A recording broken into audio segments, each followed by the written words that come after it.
Good morning everyone. आज हम लोग सेकेंड ईयर का होम मैनेजमेंट का नया टॉपिक करेंगे। वो है वर्क सिंप्लीफिकेशन या कार्य का सरलीकरण। कार्य का सरलीकरण बेसिकली इसका मतलब होता है कि किसी भी कार्य को करने की ऐसी विधि जिसके अंदर की कम समय और शक्ति का प्रयोग हो, उसी को हम क्या कहते हैं? कार्य का सरलीकरण। कार्य का सरलीकरण बेसिकली जो है आपकी जो ह्यूमन रिसोर्सेज हैं, आपका जो टाइम है, आपकी जो एनर्जी है, उसको सेव करने के लिए इस्तेमाल किया जाता है। और आजकल के समय में जबकि जो है वर्किंग लेडीज़ हैं या सबके पास में जो है समय की हमेशा एक जो है सीमा रहती है, समय की एक लिमिटेशन रहती है, भाग दौड़ रहती है। वहीं पर अगर हम अपने काम को सिंप्लीफाई करें, कार्य को सरल बनाकर करें, तो हमारा जो समय और ऊर्जा है उसको हम उसकी हम बचत कर सकते हैं। और यही समय और ऊर्जा जो है हम अपने दूसरे कार्यकलापों में लगा सकते हैं। हम कुछ इनकम जनरेटिंग एक्टिविटीज़ कर सकते हैं। जो महिलाएं जॉब में नहीं है, घरेलू कार्य करती हैं, वो भी अपने कार्य सरलीकरण को अपनाकर अपनी समय और ऊर्जा को बचाकर जो है अपनी कोई भी घर में ही या कैसे भी कोई इनकम जनरेटिंग एक्टिविटी को अपना सकती हैं। तो इसलिए हम देखेंगे आज कार्य सरलीकरण बेसिकली जो है उसको करने के लिए किन किन चीज़ों का मुख्य जो है योगदान जो है वो रहता है। सबसे पहला है कार्य विधि या वर्क मेथड। ठीक है, कि कार्य सरलीकरण करने के लिए हम किस प्रकार की कार्य विधि का प्रयोग करते हैं। देखिए, जब भी हम यहाँ पर रोज़ाना के या डेली के जो काम है, जो हम रूटीन में जो काम करते हैं, हम अगर उनकी बात करें तो वो काम क्योंकि हम रोज़ करते हैं तो करने से एक तो हम प्रैक्टिस में आ जाते हैं। रोज़ाना करने से हम अपने आप के लिए भी टारगेट सेट करते हैं कि कल मैंने ये काम जो है आधा घंटा में किया था, आज मैं उससे भी जल्दी करूँगी। आज मैं इस तरीके से काम करके या इस चीज़ को यहाँ पर रख के या इसको इस तरीके से करके मैं इसमें और जो है कम समय में इस कार्य को कंप्लीट करूँगी। तो कार्य विधि जो है बेसिकली उसको जो है ध्यान में रखते हुए जो है अपना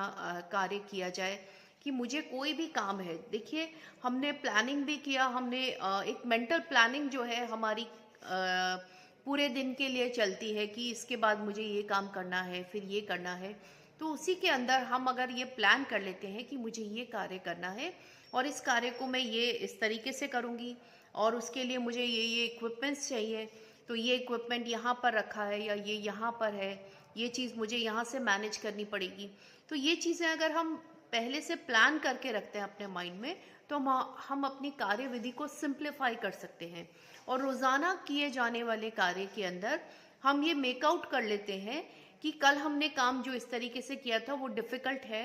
हमें अपने आप जो है काम को करने से बहुत सारे आइडियाज़ आ जाते हैं, या हम किसी और से डिस्कस करके जो है अपने काम को कैसे सरल बनाया जाए, कैसे किया जाए,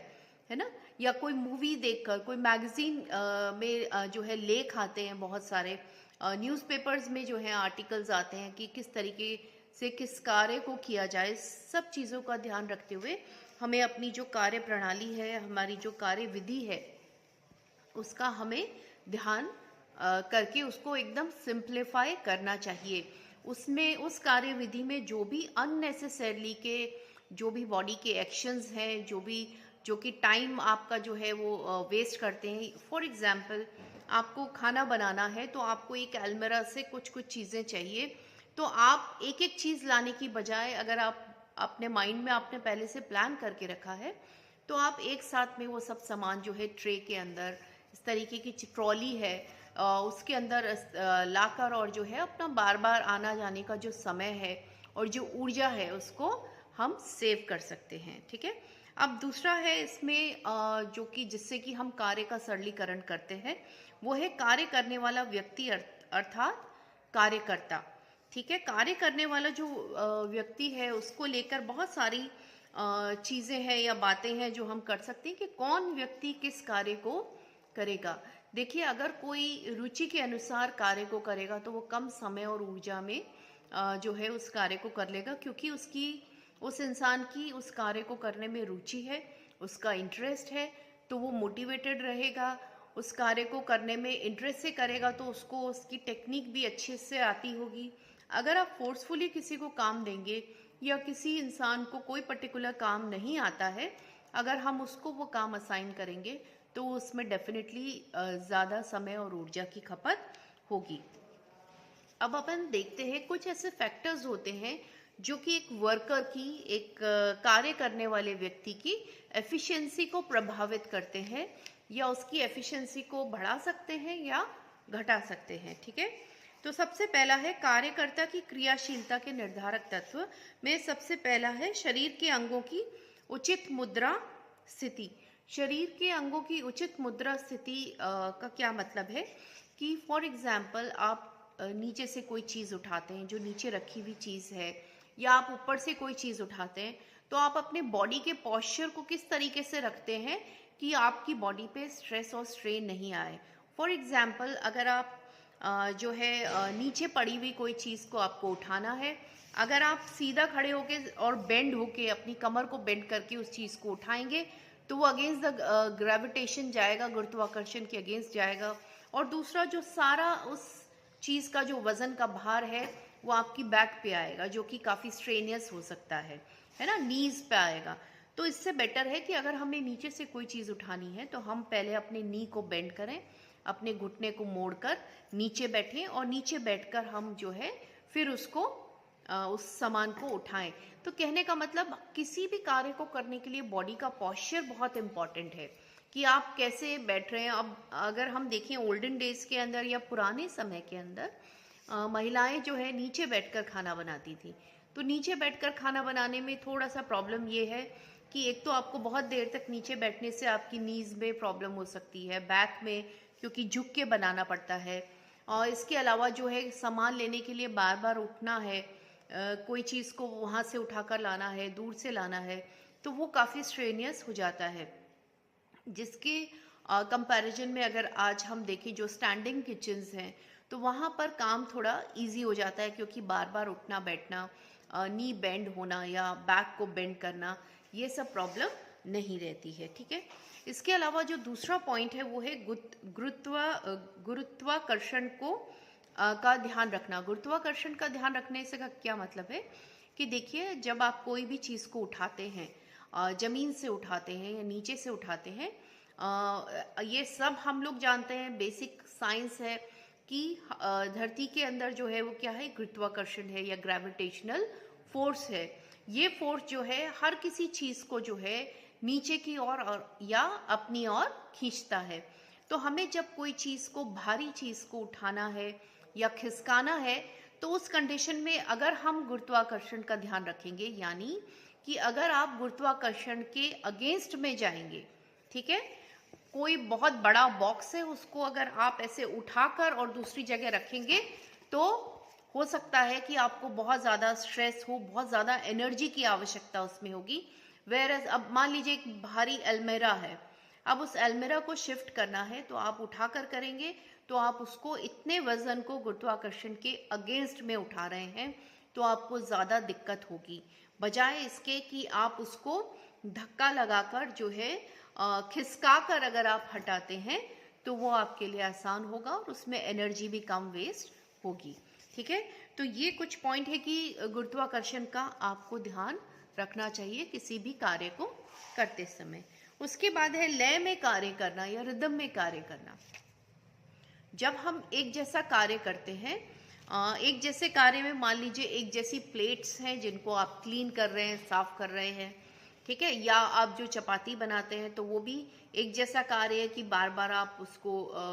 उसका लोई बनाते हैं, फिर आप उसको सूखे आटे में लगाते हैं, फिर आप बेलते हैं, फिर आप इधर उस पे डालते हैं तवे पे, तो ये एक रिदम आपका फॉर्म हो जाता है।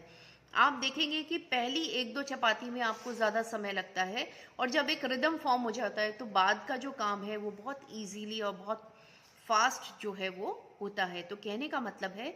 कि जब भी हम एक जैसा कुछ काम हमें करना है तो उस काम को हम एक साथ कर दें, क्योंकि उसमें एक लय बन जाती है उस कार्य को करने में, और लय बनने की वजह से क्या होता है कि वो काम हम कम समय और ऊर्जा की खपत से कर देते हैं, क्योंकि हमारी बॉडी को उस तरीके का मोशन करने की हैबिट हो जाती है। इसलिए हम ये ध्यान रखें कि लय का हमें ध्यान रखना चाहिए या रिदम का ध्यान रखना चाहिए किसी भी कार्य को करने के लिए। फिर है मांसपेशियों को कुशलता पूर्वक जो है प्रयोग करना, बॉडी का पोस्चर। ठीक है, अगर आप हाथ को गलत तरीके से बेंड करके कोई चीज उठाएंगे जहां पर कि आपकी मसल्स को स्ट्रेस आ रहा है या स्ट्रेन आ रहा है, तो आप जो है अधिक आपको जो है बॉडी को एनर्जी भी ज़्यादा देनी पड़ेगी, बॉडी के ऊपर स्ट्रेस भी ज़्यादा आएगा। तो जो भी मसल्स हैं वो जिस तरीके से मूवमेंट करती हैं, अगर ज़्यादा से ज़्यादा हम उस का प्रयोग करते हुए जो है कार्य को करेंगे तो हम अपनी ऊर्जा को बचा सकते हैं। फिर है वेग का लाभ उठाना, या मोमेंटम, जो जिसे हम बोलते हैं कि जैसे मैंने अभी आपको बताया कि आप जब चपाती बना रहे हैं तो एक जैसा काम है कि यहाँ से आपने आटा लिया, उसका लोई बनाई, फिर सूखे आटे में, फिर चकला, फिर तवा, तो 1 2 3 4 ऐसे करके जो है आपका एक हाथ भी जो है अपने आप मूवमेंट करता है। आप सब कॉन्शियस माइंड में आप कुछ और भी सोच रहे हैं तो भी आपका ऑटोमेटिकली जो हाथ है वो एक मोमेंटम में जो है कार्य करता है, उसका एक वेग बन जाता है और धीरे धीरे ये जो वेग है ये बढ़ता है, ये स्पीड बढ़ती है। तो उस वेग का प्रयोग करते हुए एक काम को जो है, एक जैसे काम को एक साथ में निपटा लेना चाहिए। आप अगर देखेंगे फॉर एग्जांपल आपने 2 चपाती अभी बनाई, 2 बाद में बनाई, तो उसमें आपको ज़्यादा समय जो है यूटिलाइज होता है। अगर आप बीच में कुछ और करते हैं फिर आप वापस शुरू करते हैं, तो एक काम को अगर आप एक साथ में करेंगे तो उस वेग का आप जो है बेनिफिट ले सकते हैं या फायदा ले सकते हैं। तीसरा जो चीज़ है, मोस्ट इम्पॉर्टेंट फैक्टर जिससे कि हम जो है कार्य का सरलीकरण कर सकते हैं, वो कार्य का वो है आपका वर्क प्लेस। ठीक है, हमारा जो काम करने की जो जगह है, हमारा जो वर्क प्लेस है, उसको जो है हमें हमेशा ध्यान में रखना चाहिए। क्यों, कैसे ध्यान में रखना चाहिए कि देखिए, अगर आप बैठ के कार्य कर रहे हैं, है ना, तो भी अगर जो आपकी इस्तेमाल की चीज़ें हैं, जो चीज़ें आपको काम में लेनी है, वो अगर आपके हाथ के डिस्टेंस में है, देखिए जो ज़्यादा इस्तेमाल करनी है, फॉर एग्जांपल हम अपने घर के अंदर भी देखिए कि हम कैबिनेट्स बनाते हैं, तो वो कैबिनेट्स इस तरीके से होने चाहिए कि जो हमारा वर्क एरिया है उसके पास ही हो, जिससे कि हमें ज़्यादा मूवमेंट नहीं करना पड़े। ठीक है, हम केवल हाथ को स्ट्रेच करने से, हाथ को हाफ स्ट्रेच करने से या पूरा स्ट्रेच करने से, हम जो पूरा एक एरिया बनता है उसके अंदर हमारा जो है अगर सामान होगा जो भी रिक्वायर्ड है, तो इसका जो है हम इस्तेमाल कर सकते हैं अपनी ऊर्जा और समय को बचाने के लिए। तो ये जो कार्य का सरलीकरण है, मतलब वर्क एरिया है, इवन अगर आप बैठ के भी करें, है ना, तो बैठने में भी आपके आसपास, मान लीजिए आप टेबल पे बैठ के कुछ काम कर रहे हैं, तो अगर सब सामान जो है आपकी अप्रोच में होगा, आपकी रीच में होगा, या जिसको बैठे बैठे आप जो है बार बार ले सकते हैं या रख सकते हैं, तो उसमें आपकी कम समय और ऊर्जा खपत होगी, बजाय इसके कि आप खड़े हो रहे हैं, कहीं से लेकर आ रहे हैं, फिर रख रहे हैं, फिर वो चीज़ वहाँ से लेकर आ रहे हैं। ठीक है, तो इस तरीके से वर्क प्लेस को इस तरीके से हमें अरेंज करना चाहिए जिससे कि सब चीज़ें हमारी पहुंच में हो और हमें जो है उसके लिए ज़्यादा एफर्ट ना करना पड़ रहा हो। ठीक है, अब कुछ सिंपल पॉइंट्स हैं कि कार्य के सरलीकरण के लिए हम किसी को भी जागृत कैसे कर सकते हैं, तो वो है आपका फिल्म के द्वारा।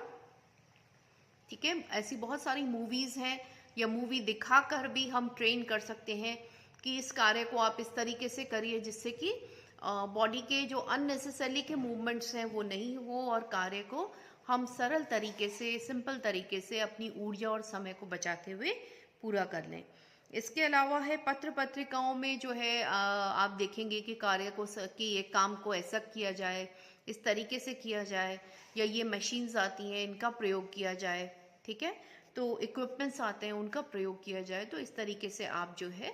अपने कार्य का सरलीकरण कर सकते हैं। नई विधियों का डेमोन्स्ट्रेट करके बताया जाए कि इस काम को आप इस तरीके से करिए, है ना, उस क्रिया विधि का प्रदर्शन करके जो है वो बताया जाए लोगों को। फिर है परंपरागत विधियों के दोषों का उजागर करके, जो भी हमारे ट्रेडिशनल जो काम करने के तरीके हैं उन तरीकों को अगर हम जो है हाईलाइट करें, जिनसे कि अननेसेसरली ऊर्जा की जो ऊर्जा वेस्ट होती है या समय जो है वो वेस्ट होता है, समय की खपत जो है बिना मतलब होती है, तो उसे जो है हम उजागर कर सकते हैं, हम पॉइंट आउट कर सकते हैं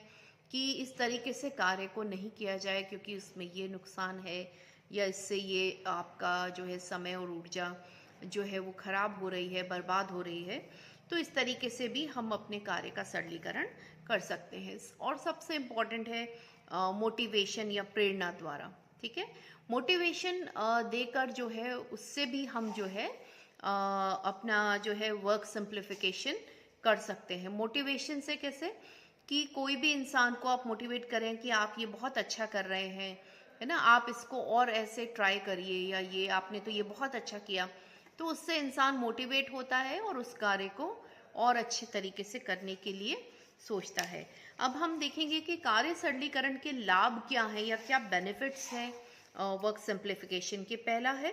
कि जब भी हम कार्य को करते हैं, एक जैसे कार्य को करते हैं,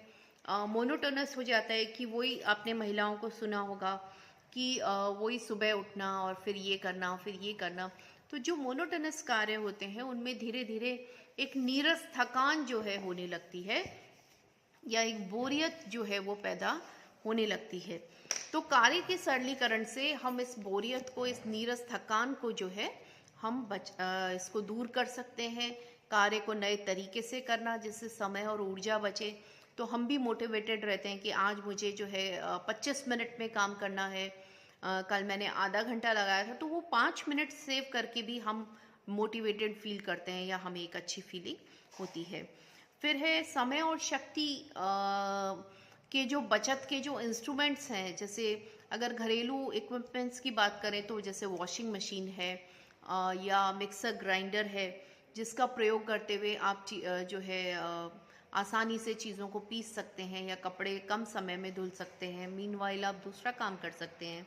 तो ये सब चीज़ों को जो है दिमाग में रखते हुए या इन सब चीज़ों का प्रयोग करते हुए हम अपने कार्य का सरलीकरण करते हैं, तो हम अपनी समय और ऊर्जा को भी बचाते हैं। फिर है दैनिक दिनचर्या के कार्यों में जो है परिवर्तन लाकर, जो डेली रूटीन के जो हमारे कार्य हैं उनको कई बार हम उनकी सीरीज चेंज कर सकते हैं, या उनमें डे वाइज जो है कुछ परिवर्तन करके भी हम जो है अपने कार्य सरलीकरण से लाभ उठा सकते हैं। फिर है गृहिणी के पास जब भी पीक लोड होता है,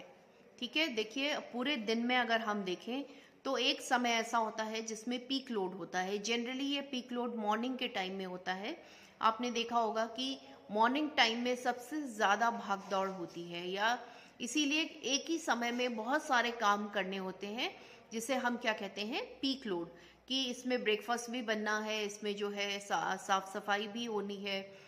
इसमें जो है लंच की भी तैयारी होनी है या लंच बनना भी है, ठीक है। और तो ऐसे खुद को भी ड्रेसअप होना है, तैयार होना है, या नहाना धोना है, या डेली के पर्सनल रूटीन्स हैं, ठीक है। तो ये सब चीज़ें क्योंकि मॉर्निंग में होती है, तो मॉर्निंग क्या हुआ, एक पीक लोड का समय हो गया जहाँ की सबसे ज़्यादा लोड होता है, वर्कलोड होता है। तो अगर इस समय हम कार्य सरलीकरण का प्रयोग करते हैं तो हम अपनी कार्य को आसानी से कर लेते हैं और अपनी समय और ऊर्जा को बहुत अधिक बचा सकते हैं। उसके बाद है गृहिणी के पास उसके बाद है लंबे समय तक एक ही प्रकार के काम एक ही तरीके से करने से क्या होता है कि उसमें बोरियत होने लग जाती है, या हम जो है उसको जो है हमें बोझ लगने लग जाता है, एक मेंटल थकान आ जाती है। तो मेंटल थकान आने की वजह से आप उसमें ज़्यादा ऊर्जा और समय को खपत करते हैं। वेयरएज वहीं पे आप वर्क सिंप्लीफिकेशन को अगर इस्तेमाल करते हैं तो आप अपनी इस नीरस थकान और इसको जो है दूर कर सकते हैं और अपने कार्य को कम समय में कर सकते हैं। फिर है जब भी आप कार्य सरलीकरण का प्रयोग करते हैं, आपका माइंड, आपके थॉट्स जो हैं, आपकी सोच जो है वो भी क्रिएटिव हो जाती है, और जो है आप नए नए आइडिया सोचते हैं कि अब इस काम को कैसे जो है और अच्छे तरीके से किया जाए, या इसको कैसे। तो हम अपने ही कार्य के सरलीकरण से अपने ही कार्य में जो दोष हैं जो त्रुटियां हैं उनको हम जो है दूर कर सकते हैं। फिर है कार्य सरलीकरण से कार्य क्षेत्र और संग्रहित क्षेत्र को व्यवस्थित किया जा सकता है। देखिए, वर्क सिंप्लीफिकेशन से हम अपने आप को जो है ऑर्गेनाइज कर सकते हैं, है ना। अपने आप को ऑर्गेनाइज करने का मतलब कि मेरा कम समय और ऊर्जा खपत हो तो मैं अपनी सब चीज़ें जगह पे रखती हूँ, सब चीज़ें जमा के रखती हूँ, है ना। अलमीरा को एकदम ऑर्गेनाइज रखते हैं कि हमें सब चीज़ों का ध्यान हो कि कौन सी चीज़ कहाँ पर है। आप समझते हैं कि अगर आपने पहले से चीज़ें आपकी जमी हुई नहीं है, ऑर्गेनाइज नहीं है ना, सही तरीके से नहीं रखी हैं, तो आपकी उन चीज़ों को ढूंढने में ही जो है बहुत ज़्यादा समय और ऊर्जा जो है उसकी खपत हो जाती है। तो ये है कुछ पॉइंट्स आपके कार्य के सरलीकरण के, कि कार्य का सरलीकरण क्या होता है। नेक्स्ट क्लास में हम नेक्स्ट टॉपिक लेंगे।